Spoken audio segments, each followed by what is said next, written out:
This productivity use in agriculture in East Africa, May 2025.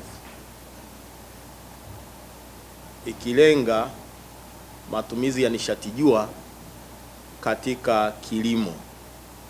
Na ukisoma ripoti hii, ndani yake kuna mambo ambayo wamebaini. Kwanza, uandishi wa habari zinazohusu masuala ya nishati jua ulikuwa chini sana hapa nchini, lakini angalau umeongezeka kutoka wastani wa habari 63 hivi kwenda 110.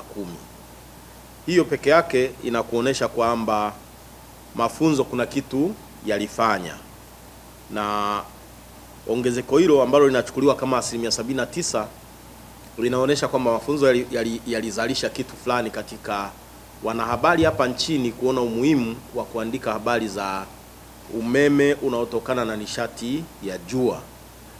Lakini nishati jua ujue ni sehemu ya nishati safi. Nchi yetu ipo katika mpango wa nishati safi. Na ukisema nishati jua, wengi wanajiuliza hii inasaidia nini kilimo? Ukiangalia habari zilizoandikwa, kuna maeneo matatu ya msingi ambayo yanahusisha swala la nishati jua katika kilimo. Moja ni umwagiliaji, lakini pili ni uhifadhi wa bidhaa ambazo zinazalishwa. Baadhi ya nchi na baadhi ya mikoa na baadhi ya maeneo hapa nchini yanatumia nishati jua kukausha mazao, yanatumia nishati jua kuzalisha ubaridi kwa ajili ya kuhifadhi katika vyumba vya kuhifadhia mazao. Asante. Jina langu ni Helen Nachilongo, mwandishi wa Mwananchi Communications Limited. Naandikia gazeti la Kiingereza The Citizen. Kwanza kabisa napenda kushukuru kupata hii fursa ya kutupa elimu kuhusu umeme jua.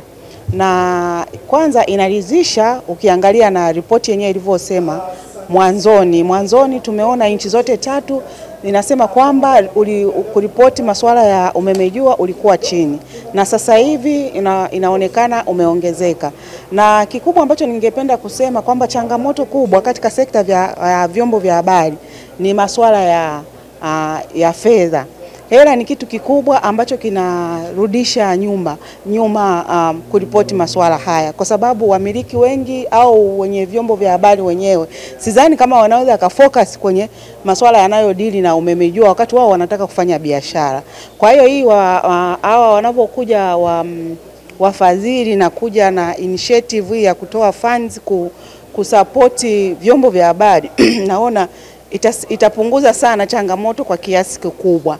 Kikubwa sana ni fedha na interest pia ya vyombo vya habari wenyewe. Vyombo vya habari wenyewe au na waandishi wenyewe tunatakiwa sasa tuwe na interest, kwa sababu unaposema umeme jua inaleta na chakula. Kwa hiyo tutakapokuwa na interest na sisi wenyewe itatatua sana changamoto kwa kiasi kikubwa. Ni hayo tu. Upo umuhimu mkubwa wa kufanya tafiti kama hizi. Kama tunavyoona kwa ripoti iliyotolewa leo, kweli inaonyesha japo kuna ongezeko lakini bado hali sio nzuri. Kwa hiyo kuna umuhimu mkubwa wa taasisi kama hizi kuendelea kufanya hizi tafiti, ili hizi ripoti zitakapokuwa zinatoka, pia mamlaka ambazo zinahusika zitakuwa kwenye nafasi nzuri ya kuchukua hatua, kwa sababu itakuwa inaonyesha uandishi wa habari hawaripoti. Pengine kuna nafasi kubwa ya kutokuripoti kwao kunachangiwa na kwamba matumizi yako chini, hakuna watu wengi ambao wanafanya hivyo. Kwa hiyo pengine mambo yatakavozidi kuendelea kufanyika, hatua zitakavozidi kuendelea kuchukuliwa, kuna uwezekano mkubwa sana kwamba hatua zikaendelea kuwa juu na matumizi ya umeme jua yakaendelea kuwa juu, kutokana na kwamba awareness inaendelea kufanyika kwa watu na watu wanaendelea kujua ni nini hasa wanatakiwa kukifanya. Asante. Mimi naitwa Darius Mukiza, ni mwadhiri chuo kikuu cha Dar es Salaam, shule kuu ya uandishi wa habari na mawasiliano kwa umma. Lakini hapa tumekutana kuzindua ripoti ya uripoti wa habari za matumizi ya umeme jua katika kilimo. Hii ripoti imefanyika mwaka jana na imezinduliwa leo, na imefanyika katika nchi tatu za Kenya, Uganda na Tanzania.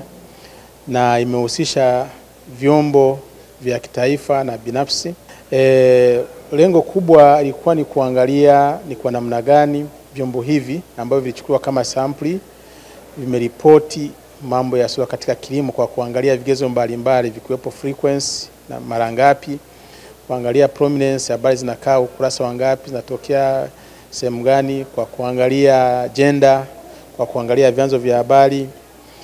Kwa ufupi, ripoti inaonyesha kwamba ukilinganisha na habari nyingine zinazoripotiwa kwenye vyombo vya habari, kwa kweli habari za matumizi ya SURA katika kilimo bado ni ndogo sana.